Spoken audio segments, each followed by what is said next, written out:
Welcome to a football show. The season is over. The Super Bowl has happened. The Eagles are your champion. Paul Kuharsky, Braden, Gall, brought to you by Sinkers Beverages. And, of course, Shotgun Willie's Barbecue, which I had ribs during my party yesterday, PK. How are you, sir? Good to see you. Delicious. I am well. Thank you. I'm just going to retweet, and you might take down the pinned tweet. I need to do that? Oh, because of our all of our predictions that are in there? Yeah, it's probably a little stale. All right, maybe I should do that. Maybe I'll do that during the show, like live social media programming. That's exciting. If you want to get into the comment section, please do so. Folks, so today, I want to look at what the Eagles did. I think there's two different conversations. There's the front office and the roster strategy and what we can learn from that group and what they accomplished, doing to Patrick Mahomes what we do not see very often in general, but also doing to the rest of the league what we don't see very often, which is complete domination on kind of both sides of the ball. Also, there's a conversation around Jalen Hurts. I think a guy that was drafted outside of the top 50. We can have a conversation about that. What lessons, of course, are to be learned. We'll get to that. A great article by James Foster on paulkuharsky.com. Cam Ward versus Shedeur Sanders going into last weekend. So I'll touch on that. I know you had your Hall of Fame vote, and so we've got a three-man class going in with Eric Allen, Jared Allen, and Antonio Gates. We'll get to that. And, of course, the Aaron Rodgers rumors are already swirling, as it has been announced, at least, or it's been reported, I should say, that the New York Jets have called Aaron Rodgers back to New York. They talked last week, and they've informed him that apparently, allegedly, Jay Glazer reporting that he will not be back next year for the New York Jets. So lots of stuff to get to today on the pod. I hope you had a great Super Bowl party. I hope you used Sinkers Beverages and Shotgun Willie's Barbecue to have a great Super Bowl party, because the game wasn't any good and didn't deliver any drama and excitement for your party. So I hope you were eating good and drinking well and being safe and smart and having a good time. So make sure you're using Sinkers Beverages and Shotgun Willie's Barbecue across the board for all your watch party needs. Now, Predators games, I guess. We got college basketball. Like, what do we do now, PK, for the next couple of months? Oh, don't be that guy. Yeah, everybody could survive without football. It's fine. It's a seasonal game. It's a seasonal game, and a lot of people out there, you included, I think, live for this draft, which it's a harder thing for me, and I will persevere. And pitchers and catchers are reporting soon. So I am a little bit. My dad's going down to Port St. Lucie for spring training, which I've never done. Have you ever done that trip? Yeah, I went in high school and actually had an interaction with Don Mattingly there before spring training was massive. So it was big time. Yeah. Shout out to our boy Joe, who is just super riled up and fired up about the Eagles Super Bowl and what it means for the Titans potentially, and also a huge Mets fan, one of our best listeners and best supporters of the 440 Sports Network. So shout out to Joe. Good to get all your messages this morning, Joe, about the Eagles, Howie Roseman, and the job he did. And we'll get to that coming up in just a minute. D. Good said, if you can dominate with 4, it doesn't matter how great your quarterback is.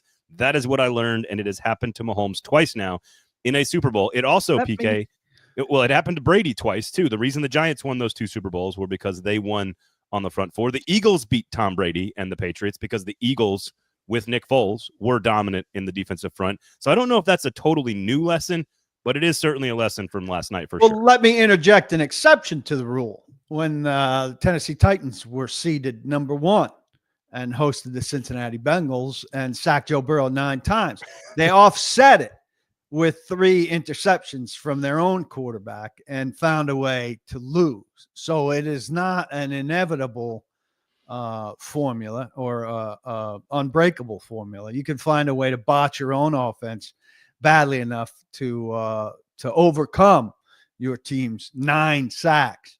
But I think I had a throwback, and many people did, looking at that. The Titans at one point had a defense capable of throwing a quarterback off his game to that degree, to that frustration level, and still gave him a chance to throw a short pass to Jamar Chase to position a game-winning field goal in a massive home playoff environment. It wasn't the Super Bowl. There's a theory still holds, he says. Yeah. I mean, if you could replicate the formula on the way to the Super Bowl, it should get you to the Super Bowl or help you advance towards the Super Bowl. And it didn't. But clearly, I said and I'm not big on going back to your predictions being like, look, I got it. But the one thing I felt most confident about going into this game, I said on my pod on Thursday when I was lining up bets for my betting sponsor, was that I thought that the Eagles would have more sacks than would the Chiefs.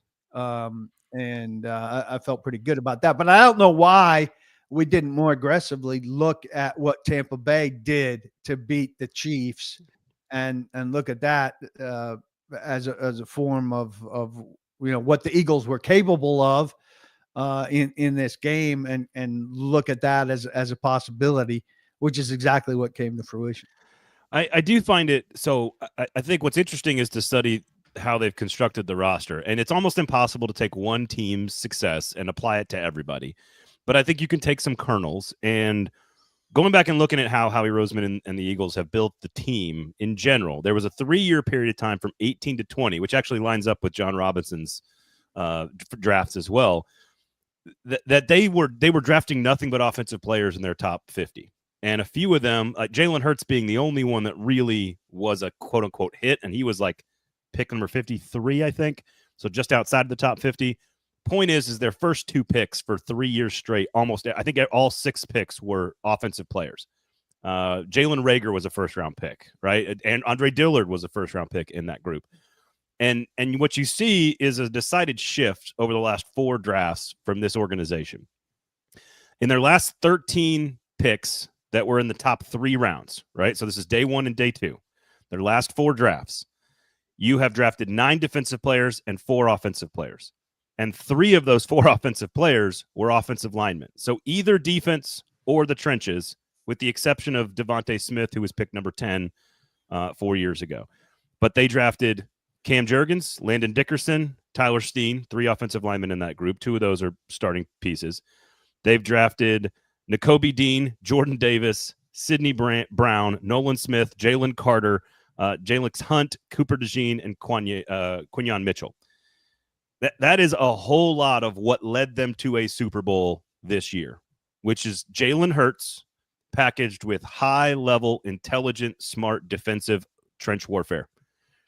Build the trench warfare, build the defense, fill it in with some star pieces, right? You go get Barkley because the Giants were stupid and don't have the money. You go trade for A.J. Brown because the Titans, maybe a little stupid there. Absolutely stupid. So took advantage of those 2 pieces and put it together. We can get to the Hurts conversation in just a second, but I really think it's not all that much of a rocket scientist strategy here.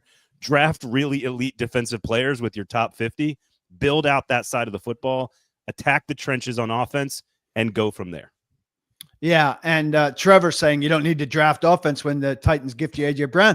They went and got A.J. Brown because Reagor was a failure, if I'm not mistaken. So they made up for a mistake by doubling down on going and getting a weapon that they thought would fit what they're doing. But to your point, the defensive line just good across the board, deep, and that was what was striking. I mean, we've seen a lot of teams flush Mahomes or give Mahomes an initial problem, and then he runs into killer 3rd and 4th down conversions. Yesterday, he moved from one spot right into more trouble where he couldn't do anything with his legs, and even his arm was taken away, or his legs were taken away so quickly that he couldn't do those throws he does on his way to the ground. So he was just de-weaponized so much more quickly than we see.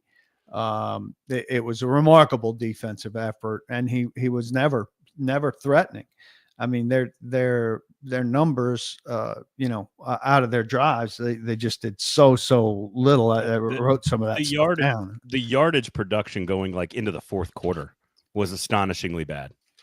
Like it's not just the talent. Obviously, Vic Fangio had a great game plan, but to me, it really was the talent up front on the front line. Like 13 drives, 12 were 5 plays or fewer. 11 had 1 first down or no first down. 9 to start the game ended in a punt or a turnover. 6 were 12 yards or fewer. I mean, that's just dominant. That's Tennessee Titans That's 2004 Tennessee Titans type of offense. Trevor, I like this line. Trevor says, if Patrick Mahomes had Allstate instead of State Farm, maybe he'd be protected from mayhem. I like that, Trevor. Excellent stuff there. Jason says, the Eagles have 29 top 100 players and 8 UDFAs on their active roster. The Titans have 19. Let's see here. Yes, Ed Henry says they drafted defensive line when it was already their strength. They doubled down. I tend to agree with that as well. And I think, and look, I don't think this is a major report here, PK, but I feel pretty comfortable saying if Jalen Carter had fallen 2 more picks to 11, they would have taken Jalen Carter instead of Peter Skoronski. I don't know if that changes the pick with Levis. And it certainly changes potentially the pick with Devondre Sweat. And so you can let your brain, if you're a Titans fan, run really wild with, like, do they draft an offensive lineman instead of trading up to get Levis?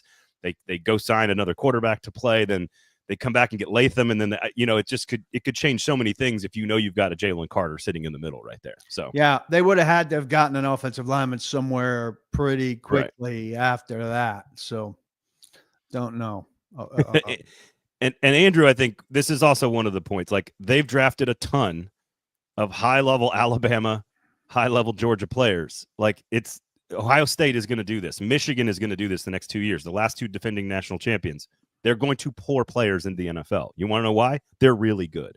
You don't have to overthink it. Take the best players off the best teams. Sometimes you don't have to overthink it. Well, the Titans get Isaiah Wilson and Monty Rice. Okay, fair. No comment. So they're not all great out of Georgia. Well, but Andrew's point is they drafted defensive pieces off of one of the best college defenses in 40 years, and back-to-back national championship defenses. So I do think there's something to be said about that. Jay says elite pass rush and safety play. Yeah, the safety play was solid, but honestly, it was their nickel back. It was sort of their arrangement of corners that I thought played so well. And frankly, again, all that's fine if you are pressuring with 4 and don't have to blitz. Well, here's the other thing. I mean, their coaching and their scheme let a guy like Zach Bond. Zach Bond's story is a little bit like Mike Vrabel's story. He was, a special teams guy who didn't pan out. I don't think you'd look at Vrabel and say he didn't pan out in Pittsburgh. Pittsburgh was a loaded team on which his ability to contribute was limited. But it was only when he went to New England that his role was allowed to expand. Now, this was a position change as well for Bond, right? Outside to inside, but Philadelphia saw something in him and moved him into a more advantageous position. The guy's exploded into a all-pro caliber guy in one season. That tells you a little bit about the kind of organization that they're running. They saw a guy who was inexpensive. Now he's going to be expensive, and whether they can manage to keep him or not, or go find another guy like him, is kind of the challenge for Philadelphia. But you spot that guy who's not coveted by his former team, and you bring him in, and look how he excels in your program. Is it their left tackle that also was like an undrafted free agent? Am I wrong on that? Well, I had one come from Australia. Yeah, that's what I mean. Yeah. But again, to have your middle linebacker be a special teamer who turns into an all-pro, and then have your left tackle be a guy just from another country that you developed when you miss on Andre Dillard. And again, the offensive linemen, Dickerson and Juergens, huge pieces on this team's puzzle this year. They were second-round picks. That, to me, that's on the other lesson here. If you want to shore up guard, you can do it in the second round with this draft if you're the Titans. And I think somebody mentioned this. Someone to make sure. I think it's Jay says if you trade back twice, you gain a lot of first-round picks. I've played around with that on all the mock simulators just to see what you can get. You could get 6 top 100 picks. You could get halfway to what Chad Brinker wants and Mike Borgonzi wants. If you trade down twice, like move down to 6 and then move down to 12, or even go further down to 18, which granted doesn't give you an elite number 1 pick. But if you want to take 7 or 8 guys in the top 100 because that's what you could help you rebuild your front 7 or your offensive line, I don't know. I think there's a lot worse strategies than that. Here's the thing, though. You have to pull off both of those trades, which we haven't seen done by the Titans. I know they've got new people now. And then you have to hit the majority of the picks that you get. I know. Which we haven't seen them do. So it's easy for us to play around on those machines and think that we get winning guys with. They got to do it in practice. Yep, I don't disagree. I don't disagree. And Brand's pointing out, and they have the best running back, by the way, and a top 10 quarterback. We can have a discussion, honestly, if Jalen Hurts belongs in that top 10. I think after the last couple of years, you probably have to put him in there. But he's not a guy that is the system the way Brian Callahan refers to players. That there are maybe 3 or 4 guys that are the system. That everyone's a system player, and then Patrick Mahomes, Josh Allen, Joe Burrow, Lamar Jackson, probably those 4. They are the system themselves. And so he's not that guy. Jalen Hurts is not on that tier, which is another lesson here. You build around the guy. You don't need an elite quarterback to win a Super Bowl. Does it help you? Does it allow you the chance to win like 4 or 5 Super Bowls like Mahomes is doing, or Brady or Manning or Breeze or whatever? Yes, it does. But to win just one, you got to build the rest of your roster. And I don't. To me, all I saw was more examples last night of why the Titans should not be picking number 1.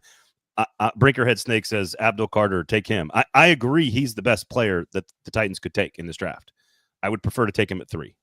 That's all. Also on Hurts, I agree. I mean, he's not one of these otherworldly quarterbacks.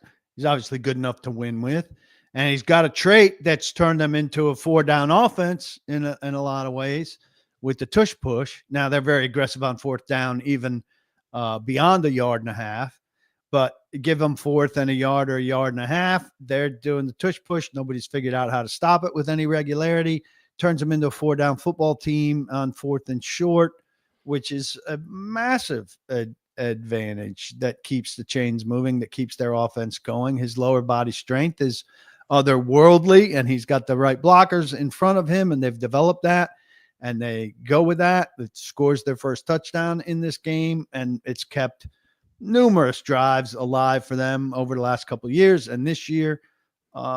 And it's something other teams, some teams have a little bit of, but not with the consistency. We saw it flame out for Buffalo against the Chiefs, who figured it out. They didn't figure it out in the Super Bowl. I think the thing, because I agree that he's a sort of a unique player to some degree. I think it's clear that he has all the other stuff. Like, he was SEC Freshman of the Year, leading Alabama to a national championship, his freshman year, and then comes back and continues to get better after getting benched, continues to get better as a passer, kind of doubted every step of his career in college, doubted in the NFL draft process, doubted as an NFL player. Now he's played in 2 Super Bowls and is a champion. I think it's clear that he makes everybody else around him better. Is he the guy who takes over the game all the time? Not necessarily. They've got a great scheme. They've got a great system. They've got a great roster. They've got a great defense. They've got great star players around him. But I think what you saw is we're going to take his skills and we're going to maximize them by building the roster around that. And, the offensive line may not be as good as it was a couple of years ago. Still pretty good. Yep. Still a pretty good group. True team in every sense. All of them deserve all the accolades that are coming their way. Really, really good. Well built, sound, well coached, well put together. Look, how many teams too? I mean, Sirianni, you got to give him credit. He was on the verge of being fired. Yeah. His GM hired his 2 coordinators. I don't know who's hiring Kellen Moore's replacement or if they're promoting from on staff, but he didn't take that in a way that, he didn't chafe at it in a way that affected the team or the productivity or his work or any of that. And Roseman is, unbelievable. They're the standard. Yeah. I think what's interesting is thinking about Hurts' evaluation, guy who falls to the middle of the 2nd round, compared to Sanders or Cam Ward. And it is like maybe Cam Ward would have graded out higher pre-draft than Jalen Hurts. But I don't think Sanders would have. There's nothing about Sanders' game that is better than what Jalen Hurts put on tape at Alabama and Oklahoma. And that is like an eye-opening sort of like, I like said that to myself this morning as I was kind of prepping for this. And I was just like, there's no way that Shedeur Sanders grades out higher than Jalen Hurts does when Jalen Hurts is coming out. And yes, there were lots of questions, right? Flags, like Borgonzi has said. And he fell to the 53rd pick for a reason. But he would have graded out higher than Shedeur Sanders. I think Cam Ward would have graded out higher than Jalen Hurts. But it really crystallizes why the quarterback should not be the pick at 1. But that's where I'm at. So. Well, you're hearing that Cam Ward and Shedeur Sanders would be 7th and 8th in last year's class. So think of where Hurts would have factored in on that. I think you can build around a guy, but you got to do it the right way, and I think the Eagles have done that. Bottom line is the Titans need a bunch of picks to make the rest of their team better because, as you and I said last week on the show when we both picked Philadelphia, we said the Eagles are the better team. And the way you beat Patrick Mahomes and a player of his caliber is you just got to be better everywhere. And so there you have it. If you're going to get to the AFC Championship game, you're going to have to be better than Buffalo, better than Baltimore, better than Kansas City for the foreseeable future. And Cincinnati as well. And that means you got to be really good everywhere. And you can do that through the draft. But that's the only real way to do it. Maybe go get a Barkley or an A.J. Brown when available, if you can. But otherwise, you got to do it through lots of picks. You got to trade down. And I think I'm on the trade down twice if you can get somebody. Let's say that second quarterback falls to 6 or 7. You can jump back to 12 or 15 or 18. I'm all for it. All right, Sinkers Beverages and Shotgun Willie's Barbecue, 2 great local companies. Make sure you support those 2 great local companies. Excellent ownership, people that live and operate and work in Nashville, Tennessee. They are 2 fantastic collections of folks that work at both those. Check out my guy, Tony, his Magic Green Beans up there at Shotgun Willie's. You got my guy, Grant, who's a huge Preds and Titans fan over at Sinkers. He will help you with all the questions you have about picking anything out you have for a birthday or a celebration, or perhaps, I don't know, we're on to Valentine's Day this week, PK. So if you're one of those folks who celebrates that made-up marketing holiday, go to Sinkers Beverages and they'll pick out something nice for you and the significant other, whatever plans you may have coming up this weekend. We are not, my wife and I, PK, we don't celebrate. And that's not one of those, like, I'm the dumb husband who doesn't know that I should be celebrating kind of moments. It's like, she doesn't believe in it. I don't believe in it. We don't really like it that much.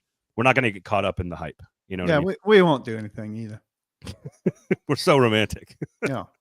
So make sure you check out Sinkers Beverages. Search Uber Eats and have them deliver the booze directly to your house. Somebody said something about, was it Sweat versus Trey Smith in the comments already? I think D Goods already mentioned that as well. I think if you get a guy like Sweat, you don't have to take a center. You can trade back and get the second or third guy to go with Sweat and Landry. I guess you're talking about Tavondre, not necessarily. I thought maybe they were talking Josh. See, I think you get Sweat if you could, and you get Abdul Carter, and then you're set. Then Landry's your third, or you get rid of $17 million of money that's not guaranteed, and you look for a third one, and you actually rotate 3.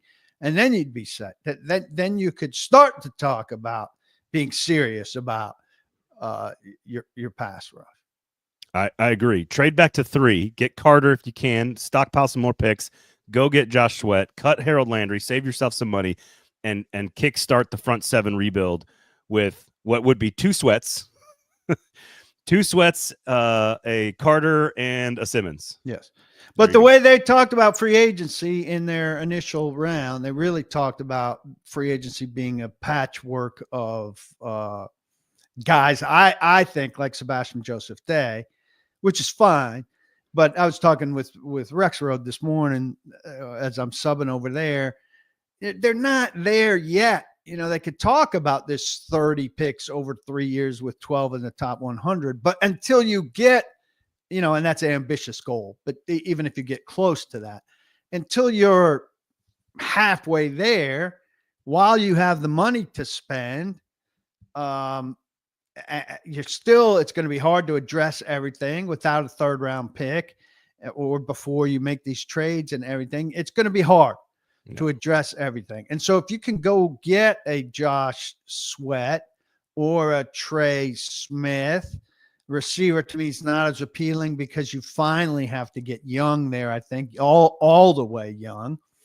But there are pieces out there where selective shopping, not as thorough as last year, but like we just said, if you go get Sweat and still do something, if you go get Smith, that's the guard, and then you have to get the tackle, you're not going to be able to solve guard, tackle, edge, receiver, safety, right, all of that. Well, how many starters are you getting out of the draft, even if you trade down? If you've got 3.5 starters out of this draft on opening day, that's big. Let me ask you this about investment in resources. Is it smarter, in your opinion, to invest a little bit in all of the areas of weakness to try to make all of the areas slightly better?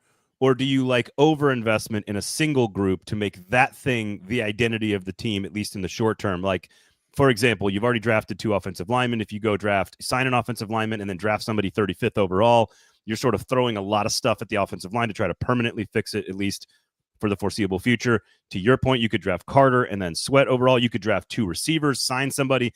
Does it make sense to sort of shore up one area definitively, or just try to raise all of the levels a little bit? Does that make sense? Yeah, I think you got to do some degree of both, but I think definitively you got to be done with the offensive line already. I mean, come on, it's been too long where you've accepted some degree of patchworking it, and you've got to have a fully functional offensive line for whoever your quarterback is. And for Tony Pollard, it was a decent run blocking group this year. You got to round it out into pass protecting for whoever the quarterback is and for whoever the quarterback's going to be going forward. That would be my first and foremost. Then Borgonzi's talked about inside out. So, you don't have a lot of receivers on your roster though. So you're going to have to get some. I feel like punting is not the right word on receiver. But I feel like if you told me that they could invest the vast majority of their free agent dollars and draft capital in fixing the front 7 and more importantly the defensive line and the offensive line kind of permanently, right? Like you go get Sweat. We'll use Sweat and Carter as an example. If you get Sweat and Carter, you package them with Tavondre, Sweat, and Jeffrey Simmons, you feel pretty good about that front 4 for the foreseeable future. And you probably really good Landry with that, I would think. Exactly. And then you could go draft, you've got a bunch of linebackers that were drafted last year. Somebody's got to perform. And you could probably do the same thing with the offensive line. But then if you do that, you could fix both of those position groups, establish an identity along both lines of scrimmage like we just saw the Eagles do. But in that process, you are probably saying about your receiver core and your backup running back and your tight end group, look, it's not going to be that great this year. You're going to have to make do with Pollard and Spears and Calvin Ridley. I'm fine with Pollard and Spears. I think there's still room there to get a receiver in the top 100. I think there's still maybe a trade back scenario where you're getting Carter. But even if not, I think 35 could be a receiver spot conceivably. But you can't fix the offensive line and the receiving core and the edge. I think you have to pick 2 out of 3. Yeah. Does that make sense? Like, I think you got to, and so to me, there's really good offensive linemen available at 35. If you trade down, you can add that receiver maybe in the 3rd or 4th round. But I think the other angle here is you could trade down. When I say trade down twice, it doesn't necessarily have to be just the first pick. That's where you get the most return. But you could certainly go down to 3, get a little extra, and then take 35 and drop back down to 45 and pick up something extra. So you could easily pick up a lot of stuff by moving down twice. So we shall see when it comes to that. But I'm coming around on the receiver is the one, because I like the 3 guys at the top of the board. I like McMillan, Burden, and Igbuka. I don't love him in the top 5 or 6 or 7, but I like him in that 12 to 18 range. There's a couple of guys worth it at 35, Trey Harris, namely, but I don't like the rest of the names that are moving up boards to be drafted in that area. I love the guys in the 3rd round. Yeah, right. But like I'm seeing Restrepo go in the 2nd round. I'm like, no. You don't want that. But it can't be a slot only. Right. So we shall see. I think somebody says Higgins in the 3rd. Like give me Jalen Noel, for example, who can play inside outside, 200-pounder. Get him in the 4th round. Give you a 3rd first before you can draft something in the 3rd. Probably yes, exactly. But I think you can fix the offensive line. You can fix the defensive line with your free agent dollars and your draft capital. If you trade down a little bit, you can then maybe go after receiver or tight end or running back or fill in the blank, middle linebacker, safety, whatever it might be. I just think you gotta build the trenches here. And they've said it. The Eagles showed us. I know it's a common belief in sort of football circles. You and I have kind of subscribed to that theory probably our whole lives. You're close. You got Latham, you got Skoronski, you got Sweat, you got Simmons. You just need a few more pieces to kind of shore those 2 groups up. That will be the best chance to win, I feel like, moving forward. So, but can't be Isaiah Wilson, can't be Nick Petit-Frere. You can't draft. You can't miss. Yeah, I agree. And I will point this out on the free agents. If you are a bona fide game changer at that position in particular, edge, they don't hit the market very often. So you can get a good right tackle. You don't get left tackles on the free agent market, right? Yep. You can get like receivers hit the market way more than edge rushers do. So just, let's not look at the free agent as the automatic fix. What's Sweat's history, right? I mean, where's he been? Didn't he start he come in Washington? I thought he started in Washington. Yeah, Washington, Chicago, Philadelphia, if I'm not mistaken. Talk a little bit here. I think he's bounced around, and if a guy like that's bounced around, there's something the matter. Fourth round pick, 2018 draft. Fourth round pick. He played. Oh no, I guess was that Montez. Was that Montez? All right. I'm confusing him. I mean, he was the fourth round pick of the Eagles. He's been there 7 years, and all right, that's 43 sacks. So no, I did too. 8 sacks, 6.5 sacks, 11 sacks, 7.5 sacks, 6 sacks. So he's been over 6 sacks 5 straight seasons. Andrew Cooper's in here. He's saying cut Key. Why? Key was better than Landry. He's cheaper than Landry. I'd keep Key ahead of Landry. The thing is that he needs to be properly placed. He needs to be the third guy. That's why we're talking about trying to add Carter and Sweat, or Carter and somebody. If you add 2 guys and Key's your third, you're fine. Now, Key's too streaky. Sometimes it seems like he's not all the way in it. But people want to cut serviceable guys at positions of need. That's not how you do it. Right? Unless that money can be, used wisely, I guess. But here's Landry's the guy that's got to go. I mean, especially if you think he's done physically, and it looks like he might be done physically. I think that's the issue here. What's interesting about Landry is he's got about the same level of sack production as Sweat over the last 5 years. He certainly missed the whole season. That's a difference there between the two of them. Both drafted in 2018. 9 sacks, 10.5 sacks, 12 sacks, 5.5, 9, 5.5 or over each of the last 5 seasons he's played. But this is what's really interesting. Between 68 and 75 tackles all 5 seasons. So he is making plays, but he doesn't make big plays in big moments, and it does feel like it's trending in a direction, to your point, where is he reaching the end of his powers? And when you can save $14 million, that's Well, I mean, I don't know what Sweat's price is going to be. It's going to be lower, I would think, than $17.5 million. And I can't pretend to have watched him on a regular basis to have a feel for what kind of edge setter he is and all of that. But the thing is, like, if his price is going to be up now off of a big Super Bowl, that's the kind of purchase the Titans don't want to make. That I completely agree with, is that you can't always fix the problems in the offseason, in free agency. They're not always better than the thing you've got. And I agree, you're going to pay a championship tax on him right now, for sure. What's interesting is the Trey Smith conversation.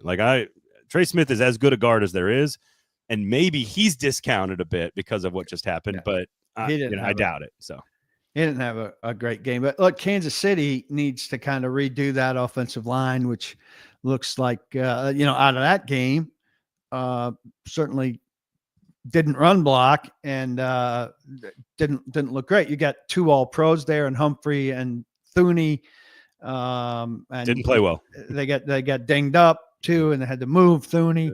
Yeah. And Smith, not playing his best. So it'll be interesting to see what they do as they look to get better in the trenches themselves. Yeah, no question about it. Should be a lot of fun. Free agency starts like 2 weeks after March 15th. Is that correct? 2 weeks after the combine. So the combine's coming up the last week of February, the first weekend in March. So that'll be the next big step between now and then. So we got some other stuff to get to here on a football show, brought to you by Sinkers Beverages and Shotgun Willie's Barbecue. You've also got some Hall of Fame voting. What did you learn from having James Foster write Cam Ward versus Shedeur Sanders?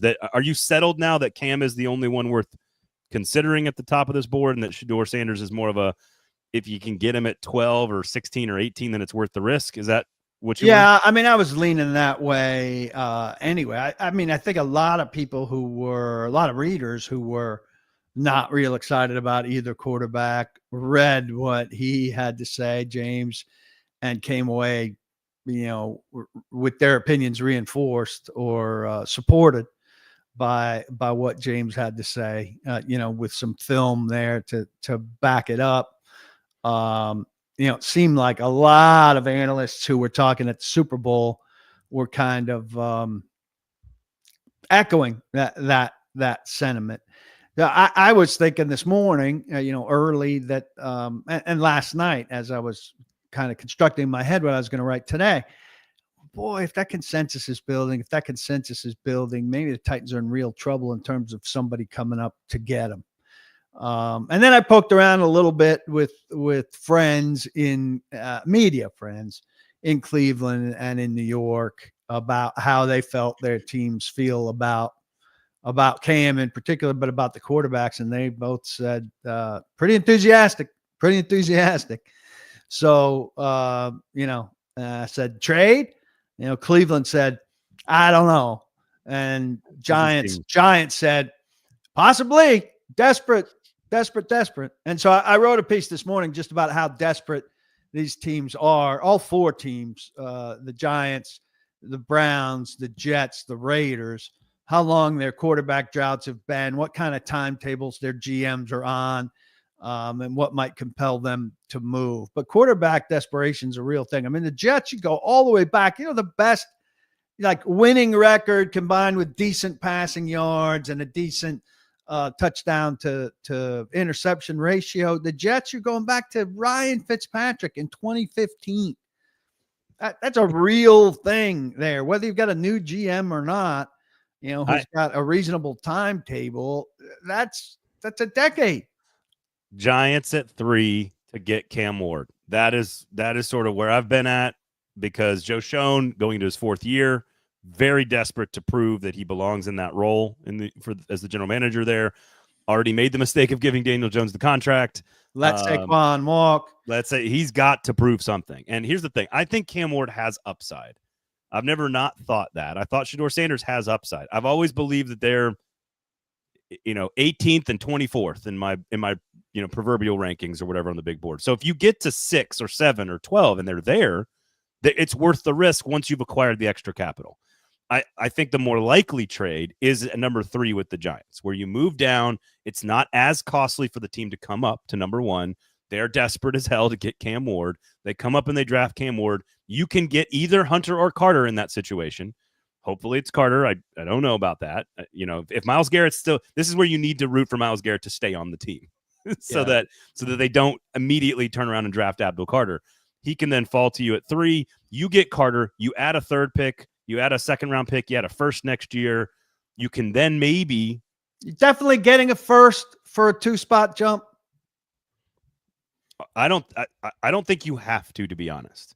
If you are out on these quarterbacks, you got to take the picks. You got to take the picks, even if it's just might be a 2nd next year. What if it's 2 seconds and a 3rd? Like, I'm moving down 2 spots for that. Because you still might draft the guy that you would draft at 1. You got to take the picks. So I have 2, but it hurts the fantasy scenario of really being able to go get your quarterback next year. When you're hoping the Giants are still drafting near the top. You can just suck again, though, Paul. You could just do that. They may, but not by playing. No, I hear you. I've waffled a lot between these two guys, Cam and Shedeur. I am now on Cam Ward is worth the risk more than Shedeur is. I would still rather take Kyle McCord in the 4th round than either of them and risk very little, and then see if you get one of those magic Kirk Cousins type players, Dak Prescott type players. I would do that. That's still my priority here, but I am Cam kind of officially now over Shedeur Sanders. That's sort of where I'm landed, and some of that was the work that James Foster did on PaulKuharsky.com. All right, Aaron Rodgers. Aaron Rodgers is now making his way through Titans Twitter for whatever that's worth. He, of course, has been told by the Jets, at least reportedly, Jay Glazer reporting that he's not going to be back as a New York Jet. So first and foremost, before we get to should they or will they or could they, I just want to know, what does a deal look like for Aaron Rodgers, regardless of where he goes? Like, what if the Titans are just going to sign him, if that's allowed? What does a contract with Aaron Rodgers actually look like? Yeah, I don't know. What does contract look like this year? I'm having some trouble getting into the right screens here, but he's not going to be super expensive, which is another reason why I think there'd be some problems getting him. And $17 million cap hit. Let's see, dead cap 14 prorated signing bonus this year. Yeah. 23.5 cap hit. I think you could get him for $20 million for 1 year. I think you could do that maybe. Yeah, well, 25, which is a fine price to pay for a veteran quarterback. I just, does he have to have Devontae Adams, a 32-year-old wide receiver? I'm not interested in 32-year-old wide receivers. Maybe that fits with your thing of not making a big investment in a young wide receiver this year. I see 32-year-old wide receiver, and I'm imagining he's missing games with the hamstring. And I'm just done with the old wide receivers, even though DeAndre Hopkins was okay. I think they're due to go get young, and I don't want Alan Lazard. I don't want my personnel dictated to me by a Garrett Wilson. And Garrett Wilson, I'd love. I would take Garrett. Well, that could be part of the trade down to 7. You go get Rodgers in free agency. He's going to work to get Garrett Wilson brought here. You could trade down to 7, bring Garrett Wilson and Aaron Rodgers here, and you're immediately better on offense. I know people are like, I don't want to watch Rodgers. Look, he's washed. He's close to being washed, but I still think he's, again, don't compare me to the almighty. Compare me to the alternative. Aaron Rodgers still the best option potentially of the best player at quarterback you might be able to get this offseason. Well, he'd be behind Stafford for sure, but Stafford costlier and costlier in terms of acquiring him and in terms of signing him. The difficulty here with Rodgers, the other thing that people are just presuming, and this happens too often, is he's with Brinker. He's with Brinker, so Brinker loves him. Well, Brinker may not love him at all. Brinker may think he's a prima donna. Brinker may think he's washed. Brinker may think he's disruptive to the culture that they want to set. If it was a veteran team, it would be one thing, but this young team that has zero identifiable leadership on offense, that could be exactly the wrong guy. And so that's just way too easy. I mean, and for all these coaching friend hires that are made, there are a lot that aren't made. People, he knew a lot of these GM candidates. He hired one that he knew. He also didn't hire the one that he knew the best from Green Bay. So let's stop with the too nonchalant, easy dot connecting on that. I think. Yeah, I think there's always been, he worked for that coach, or he played for that guy. That there's an assumption that that's always good. And I don't care that he has a house here. Like, that keeps getting mentioned as a thing. That makes it more attractive for Aaron Rodgers. How does it make it more attractive for the Titans? Like, why do the Titans give a damn where he lives? Guys go sign with teams all the time without even visiting the team's facilities or knowing the suburbs where they might live. So how does it help the Titans that Aaron Rodgers lives here? I mean, it might, if they want Aaron Rodgers, then it makes it more appealing for Aaron Rodgers. That's great. Right. But the Titans aren't saying, because he lives here, that's going to sway us. Like, what the hell? No, but would he be willing to take $22 million in a place he already lives with no income tax?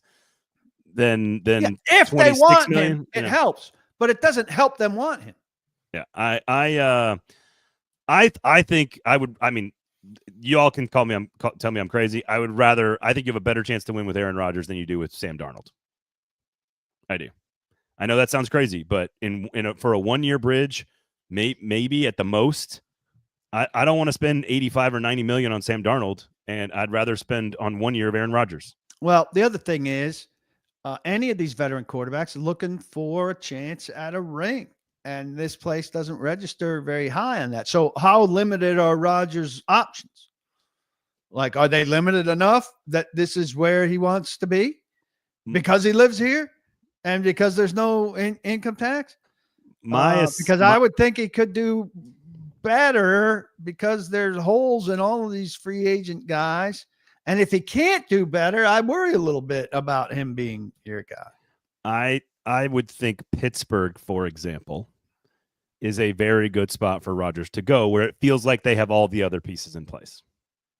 If you're trying to chase a ring and the Steelers are desperate to improve. They're trying to chase a playoff win. Are they better? Is he better than Russell Wilson right now? I don't know. I'm not sure, but that's a place that if you're trying to get a ring or trying to win playoff games, Rodgers, I would assume Pittsburgh is a more attractive place to go play. Yeah, I think it's definitely a more attractive a place to go play. It's sad to me that the Steelers, look, and I'm no Steelers guy, but I have some respect for the organization. I think everybody does to some degree, that they're in a position where they're sorting through washed quarterbacks. So are you speaking from experience? As we've been writing content all offseason already? It's just, that's going to get them over this hump where they're stuck, where they're sorting through who's less washed than whom. That's funny. I appreciate that. Look, I don't think Aaron Rodgers, here's the thing. I don't think going all in on a quarterback of any kind is the right thing to do this offseason. I think you get somebody affordable that can hold the fort down, proverbially, to get to next year's real plan. That whether that's a cheap Derek Carr or a cheap veteran like a Jameis Winston or Jacoby Brissett, Kirk Cousins for I'm not even saying any of those names should be the names you go invest in. I don't think it's strange to say, Paul, but I don't think you're, this sounds crazy. I don't think you're trying to solve the quarterback position right now this year. I don't think either guy is worth drafting at 1. And I don't think one of these free agents is going to be your long-term option. So take anything that you can get at this point. That's how I look at it. Yeah. But out of anything you can get, you want the best of anything you can get. I don't think that's unreasonable. Somebody's dying for us to say Jameis Winston's name. I mean, if you want as many interceptions as touchdowns, that's your prerogative. I don't want that. A lot of good quotes for us. No, I don't know. Eating W's isn't entertaining to me. It's entertaining to others. I think the guy's nonsensical. I think he's a genius. He's a comedic genius. I don't think he's a comedic genius. I think he's more towards the idiot side of things. Yeah, well, he's a goofball. That is for sure. I don't think he's going to win you games. But again, I don't know who wins you games. I would take Rodgers and Derek Carr. I think you're right. Matt Stafford I don't think he's available. I don't think he will be available unless you really wanted to go, blow the doors off an offer to the Rams, which I don't think is the right thing to do. I think a veteran, and this is the other thing, this is the other thing about learning about Brian Callahan to some degree. This is why I like Derek Carr or even Kirk Cousins to some degree with Rodgers, because I want a guy who maybe they've fallen off and they can't execute it anymore, but at least they can see and process. And it allows us to see that Brian Callahan's offense is doing the right things. It's putting players in positions to be open on pass routes. It's the right calls and right situations. It is getting the other pieces into the right places. So maybe Carr or Cousins or Rodgers can't make the throw that he wants with his guy, Joe Burrow or whatever, but you'll at least be able to see the offense be executed properly. It may not work, but it could be executed right. And I think that's another benefit of a quarterback who's just good at processing, even if the arm talent has left that player. Diane Rossini had an interesting thing about Cousins that it really wasn't his Achilles. It was his ankle. His ankle couldn't kind of catch up to his Achilles, so to speak, which I think is a semi-common part of the thing, like your whole leg functioning together after the Achilles can be an issue. And so the expectation is that that's all caught up and back to speed. So, I mean, he's relatively high on my list. I've got Carr and Cousins kind of together, and Carr, somebody's pointing out, is a snooze fest. Now, Andrew Cooper seems to just want to sling the ball down the field with Winston, which isn't what this offense is going to be. But Carr is a snooze fest with the check down stuff. I hear you. So that's where Cousins meet you in the middle there. What other options do they have? Like, I don't think you folks hanging out, listening and watching and commenting on this show are in this group. But this idea that they're going to find the guy and fix the team and be good next year seems almost incredibly far. It's very far-fetched to me. So you got to look at it as more than one rebuild. Now, is Brian Callahan going to get a shot to do more than 1 year of rebuild? I don't know. That's a totally different thing. So maybe he views it differently. That's a totally different question, to be honest. So K. Dottie would rather Levis start again before Rodgers. I mean, if Rodgers comes, that's not happening. I don't know why. I mean, I've seen. I think most of us have seen enough of Levis. I tend to agree, but again, if you're not going to fix it, letting Levis start for the season, while tough to sell to fans, could be the thing that benefits the team the most long term, because you can fix the other positions. Your team is bad, you go get another high draft pick. It's a lot to ask fans to do this, but Borgonzi and Brinker have been very clear on their patience messaging strategy that they're giving to the fans right now. There's too much tank talk in this room. They're not going in intending not to be substantially better than 3 wins. I mean, 7-8 wins is a reasonable goal for them next year, and you should expect them to win that. If you're going in expecting them or wanting them to tank, you should maybe press pause and go root for somebody else for you. If you're a fan, I tend to agree. I can be super cynical and pragmatic and like be a politician here and be like, no, being bad again is another good option here for the team. But it's definitely it's like a silver lining to being awful. It shouldn't be the thing you're trying to do, and they won't. And again, the last time they had the first overall pick, they traded down and then went from 2 wins to 9 wins in one season, the greatest turnaround in franchise history. 3 to 9, yeah, 3 to 9. So there you go. Greatest turnaround in franchise history happened when they traded down out of the first pick a couple of weeks before the draft with the stewardship of John Robinson. Shotgun Willie's Barbecue and Sinkers Beverages, of course. Now, the Hall of Fame class is out. Now, take us through this process. Good article, paulkuharsky.com. You can see, now, is it you are given 15 names, you have to vote for 10, and then it goes, you're given 10, you have to vote for 7. There are 2 groups. There are 2 groups. So quickly, there are 3 seniors, a coach, and a contributor. That's one group of 5 that's grouped together. It's changed the way it works. So out of those 5, we vote for 3. Anybody that gets 80% out of that is in, or the highest person if nobody gets 80. So Sterling Sharp got in. He might have gotten 80, or he might have just been the highest. There's a minimum of 1. So Sterling Sharp is in. Maxie Baughan not in.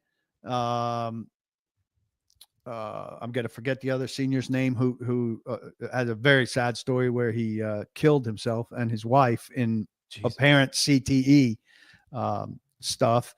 Hay.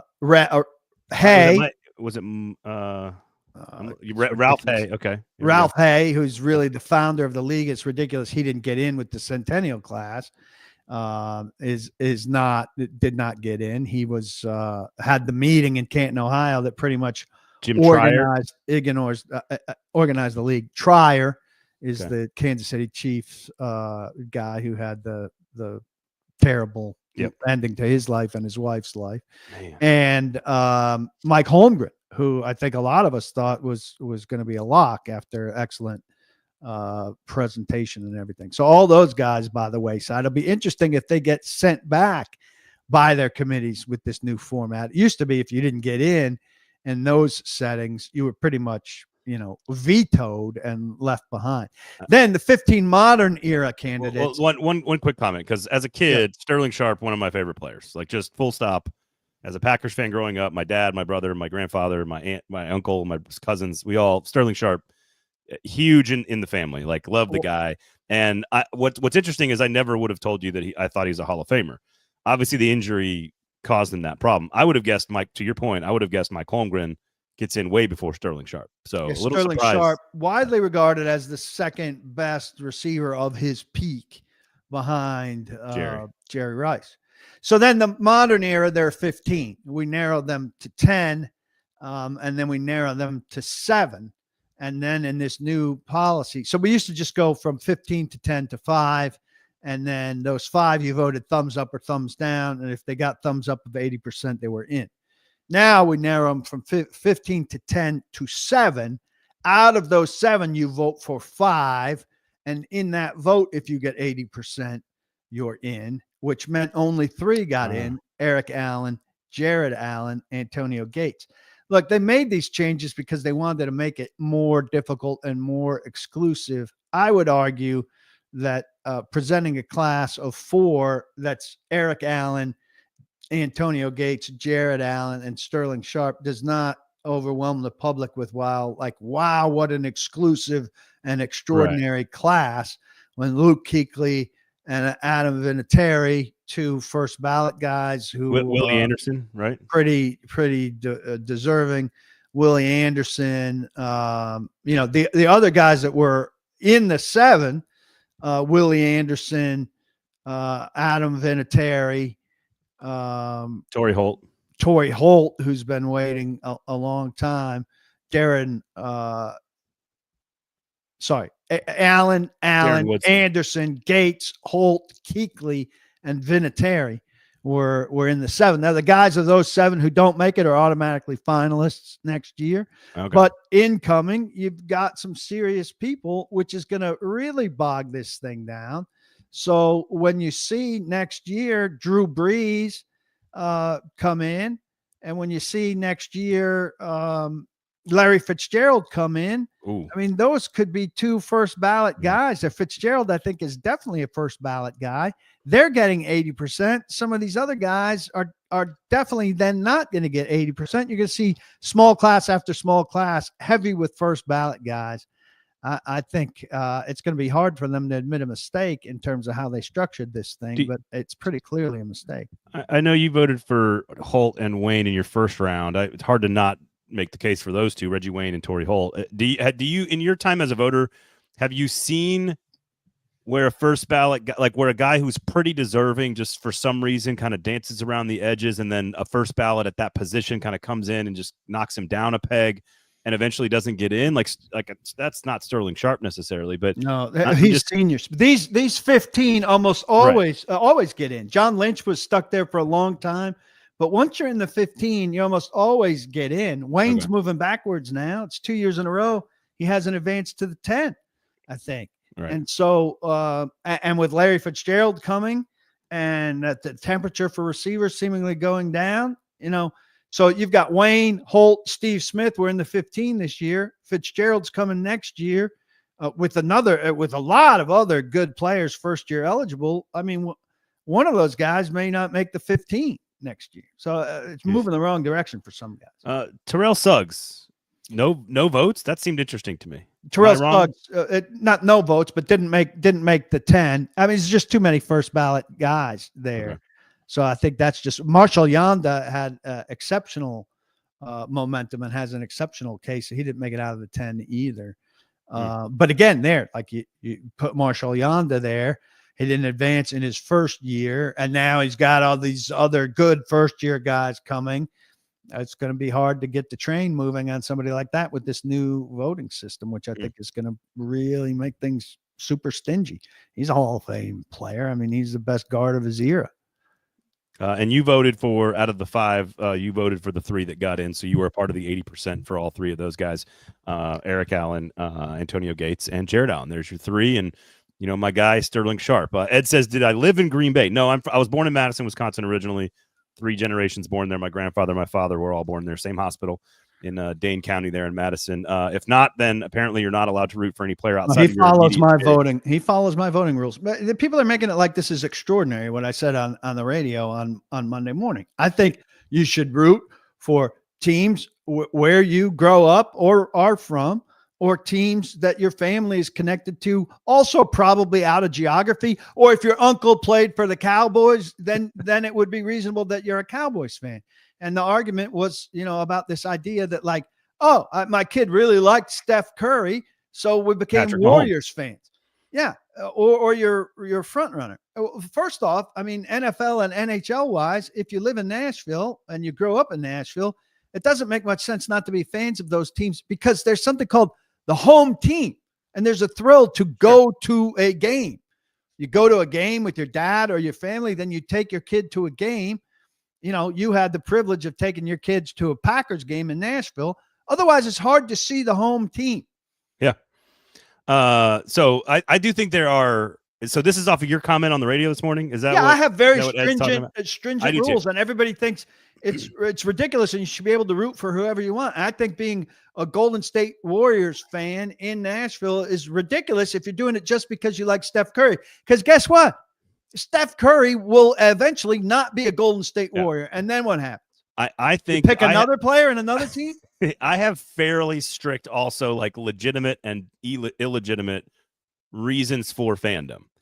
I was born, and my family was born in Green Bay. Now, this share of stock here which is the share of stock for ownership A of the Green Bay meaningless Packers. piece of paper. It is, of course, a meaningless piece of paper, Paul. That's not the point. But the point is that my grandfather died, and it was passed down to me. Yeah, as heirloom. part of I'd say heirloom rooting is a thing. Right. You can acquire legitimate fandom from your family, whether that's your grandmother, your uncle, your brother, your dad. If they have rooted you in this the way I have taught my girls to be Packers fans, that is because I am generationally a Packers fan. I happen to be there too. If I was raised a University of Wisconsin Badger fan, I went to the University of Tennessee. We moved here when I was in '97 when I was 14, and the Vols won a championship. Did not register for me as a fan, but when I went to school, I changed my fandom to my alma mater. You can absolutely go to a school and change your fandom. That's totally legitimate change of the fan. If you live in the area, if I were to change, I was raised a New York Rangers fan, hockey team. I grew up on Messier and Richter and Graves and Leach and all these guys in the 90s. That was my team. The Preds came here when I was in high school, and I got to go to hockey games for the first time in my life regularly. And I adopted a team, and I became a Predators fan because they are my hometown team. Okay. Now that transition should be slower. It should probably be a generation. You should still have a great deal of affection for the Rangers. So I question how into the Rangers you were if you gave them up that easily. It was big. Well, it wasn't easy. The 99 Gretzky team was, I rooted for the 99 Gretzky team when they were like, they made it to the Eastern Conference final, I think, when he was on that squad, and they almost so I still have lots of memories of Rangers fandom. And the Predators weren't that good, but I drove back from college in 2004 when they had their first playoff game. I drove back to come to the game and to watch the Preds because my point is that your hometown is a legitimate reason to change. I take my kids to Nashville SC games. We are season ticket holders. I am a Nashville SC fan because they are in my town, and I am proud of Nashville, and I want to root for things in Nashville. So that's legitimate. I think outside of just rooting for someone because they win or because they're good, those are the two that drive me the most nuts. And I'm not talking about an 8-year-old who's like, man, I love Patrick Mahomes because he's so awesome. We all get to root for players that we like watching. Well, what's happened generationally here is people have taken that further, and they don't say, Patrick Mahomes is great. They become Chiefs fans. And I think that's parental failure on supervising your children and teaching them what things are about. Now, I understand there's a baseball dilemma here, but I think the baseball dilemma here is solved. You follow your parents, and your parents here probably should be Braves, Reds, or St. Louis based on proximity, because if you're really a baseball fan, at some point you're going on a trip to see the team, because seeing the green grass of a baseball field is part of being a baseball fan. And so you can't pick the Padres unless you're filthy rich and you're going twice a year to the Padres. If you're picking the Dodgers out of thin air right now, not only because they're good, but because they're breaking all the rules, and that's illegitimate. Now, Jim Wyatt's a huge Dodgers fan, but his dad is a huge Dodgers fan because he knew some Dodgers people. That's legit. He gets grandfathered in. He gets grandfathered for sure. My first sporting event ever, any sporting event, any stadium ever was Shea Stadium, 1987. I was 4 years old. We had just moved to Connecticut, and my dad had grown up in Manhattan when he was in the late 60s. So he grew up with the Willis Reed, the 69 Amazing Mets when he was 14, and he grew up with Willis Reed and the Rangers as a kid. And I followed him in liking the Knicks, the Rangers, and the Mets. And he's and the Packers were the other one. So I guess they just never got the Giants and the Jets, I guess. But that was my first sporting event, was walking out, seeing the grass at Shea Stadium on what was a very good Mets team at the time. My buddy got a foul ball in the head, and we played the Cubs. People don't forget this stuff. But so the Mets have always been deep and entrenched in my DNA as a kid, physically being there first and passed down from my father. Now, here's an interesting one. I went to the Knicks, not to continue this conversation, but I was raised a Knicks fan. Patrick Ewing, my favorite player of all time. I went to Game 6 of the NBA Finals when we lived in Austin. Wow. We drove over to Houston to watch Game 6. They were up 3-2. They lose that game because Starks was fouled on the final possession. And again, people don't forget this stuff. I probably cried on the way home. I was 10 or 11 years old, and they lost in Game 7 when Starks went like 1 for 17, and they ended up 19, I think. 2 for 19. Yeah, they lose. Here's the thing. I am so torn on the Knicks because the Knicks have just been so painful and so mismanaged for so long that it's so easy to just be like, oh, this Ja Morant guy's pretty badass. Yeah. And it's a little further away. It's 3 hours. It's not local, so I don't feel as good about it. Terrible city. But I watched him in college. I watched him at the OVC tournament here in Nashville. You're slipping. You're going for a guy. Geographically, maybe you've got something. Memphis but is in Tennessee. You shouldn't follow the NBA at all. It's terrible. Well, that's probably the problem, is that I just lost interest in the sport in general because it was so good in the early 90s. And I hated Jordan, and I hated the Pacers, and I hated all that stuff. So I like Ja Morant. I like watching Memphis. I think they're very good. I think it's a better city than you're giving it credit for. So I don't know. So see, this Ed Hedry, who's one of my favorite guys in this whole thing, says, will I teach Simon to be a journalist because that's what I do? He can't see that this isn't apples to apples. Kids need to make their own choices, sports included.